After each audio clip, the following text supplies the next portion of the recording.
Christian Page, bonjour. Salut Bernard. Alors écoute, aujourd'hui on va parler de Oumuamua. Oui. Parce que c'est comme ça que ça se dit. Oumuamua, mon hawaïen, et là-dessus je suis certain que mon hawaïen est bon. Bon, oui, effectivement, c'est bien de le mentionner. Oumuamua, c'est, comme tu le dis si bien, c'est un mot hawaïen. Parce que on va parler, qu'est-ce que c'est d'abord ce Oumuamua, pour situer les auditeurs. C'est un rocher.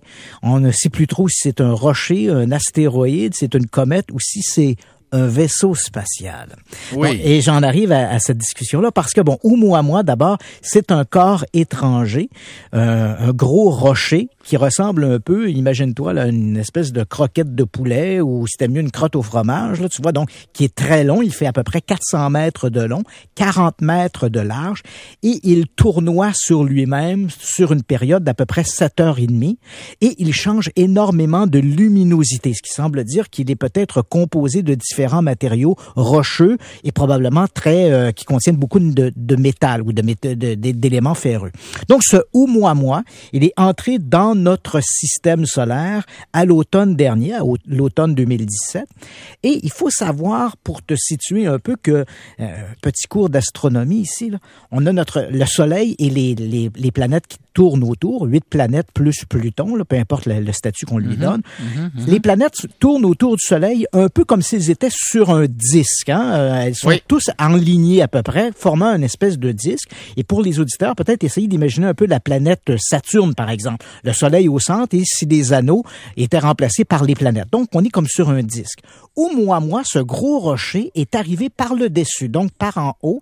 Il est entré dans cette ligne orbitale de nos planètes. Et maintenant, au moment où on se parle, il est très éloigné. Hein?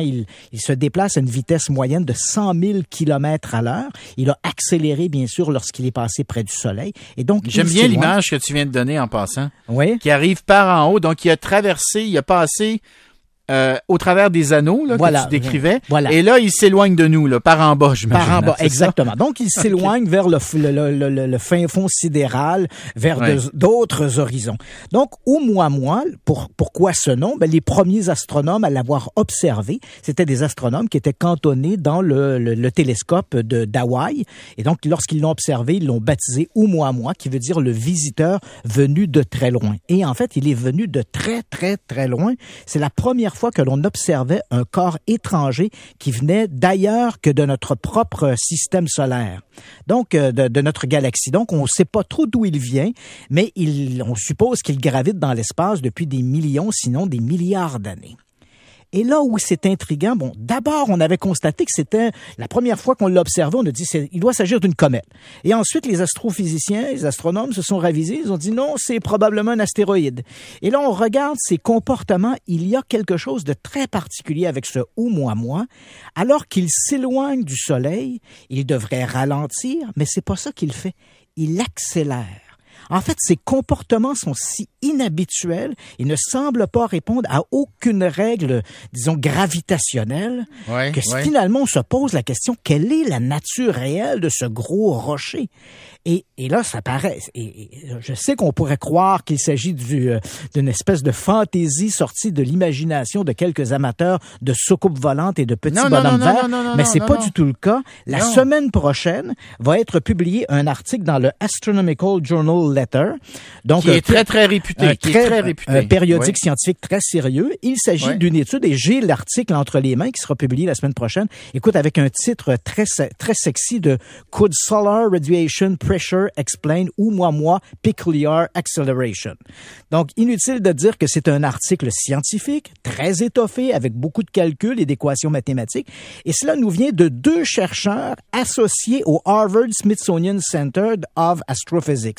Donc, ce sont des chercheurs de l'université Harvard, associés à le Smithsonian Institute, qui publient cet article, les scientifiques Samuel Bielli et Abraham Leb.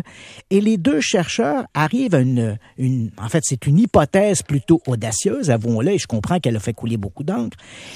Les comportements de Oumuamua sont si inhabituels que la seule explication pour le faire correspondre à ce que l'on connaît des forces gravitationnelles, c'est que le rocher serait peut-être vide.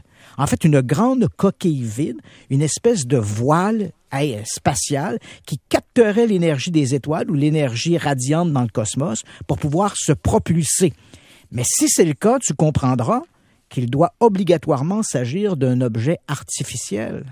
Oui, donc, les ça. deux chercheurs proposent cette très audacieuse hypothèse que Oumuamua, même si de l'extérieur, il ressemble effectivement à un rocher, faut quand même se dire qu'on ne l'a pas observé d'assez près pour déterminer exactement à quoi ressemble son aspect extérieur. On sait qu'il est rougeâtre, ce qui semble expliquer que l'extérieur a été bombardé par les radiations cosmiques pendant une très très longue période de temps, des millions sinon des milliards d'années. Mais la seule explication pour qu'il puisse réagir de cette manière-là, c'est comme s'il était creux, comme si on l'avait aménagé de l'intérieur, et on sait que nous, on a les technologies pour créer des voiles solaires, des voiles spatiales. Donc, on met en orbite, c'est possible, on l'a pas encore fait, mais c'est possible de le faire, donc de mettre en orbite des satellites qui déploieraient des espèces de voiles, capteraient l'énergie du Soleil pour pouvoir se propulser en utilisant cette énergie radiante qui agirait un peu comme un poussoir sur la fameuse voile en question, un peu comme le vent pousse les voiles des voiliers. Mais cette fois-là, ce serait plutôt la lumière et l'énergie cosmique qui ferait ça. Et les mais si elle est vide, donc ça serait une sonde. Ça pourrait être l'hypothèse, c'est que ça pourrait être une sonde extraterrestre envoyée d'une autre civilisation. Tu as tout à fait raison, Bernard. Et les chercheurs sont excessivement prudents. Ils reconnaissent que c'est une hypothèse très audacieuse et très exotique.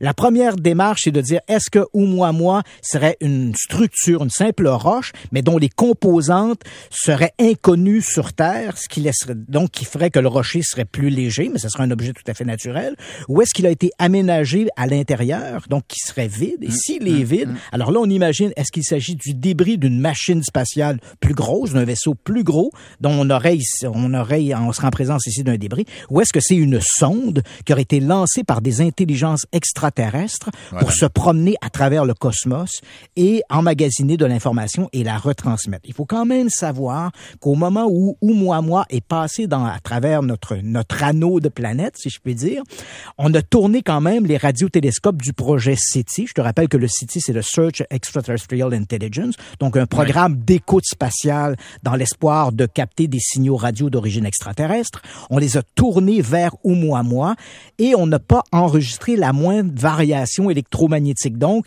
s'il s'agit d'une sonde, elle ne semble pas transmettre de l'information en dehors de son corps elle-même.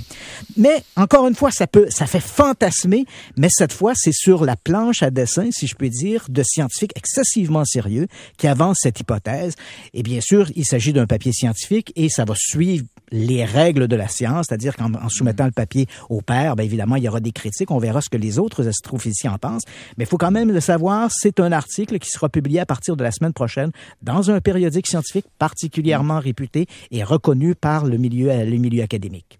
Oui, puis Robert Lamontagne, l'astrophysicien, nous en a parlé un peu plus tôt, là, il tenait essentiellement les mêmes propos que toi, mon cher. Bon.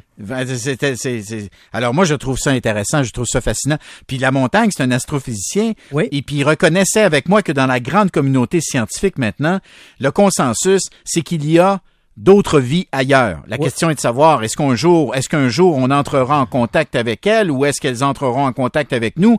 Mais il me disait ce genre de discussion-là sur Oumuamua, il y a quelques années de ça, on n'aurait pas pu l'avoir parce qu'on serait tous passés pour des hurluberlus, mais de plus en plus, les scientifiques sont prêts à l'avoir. Je dois te reconnaître et te remercier. Christian Page, merci, à la semaine prochaine. Plaisir, Bernard. Merci à Larry Dufresne, Maryse Duchesneau, Alexandra Marcoux d'être là à mes côtés à chaque jour. Merci à vous les auditeurs. On se reparle lundi. Paul Aude s'amène. Salut!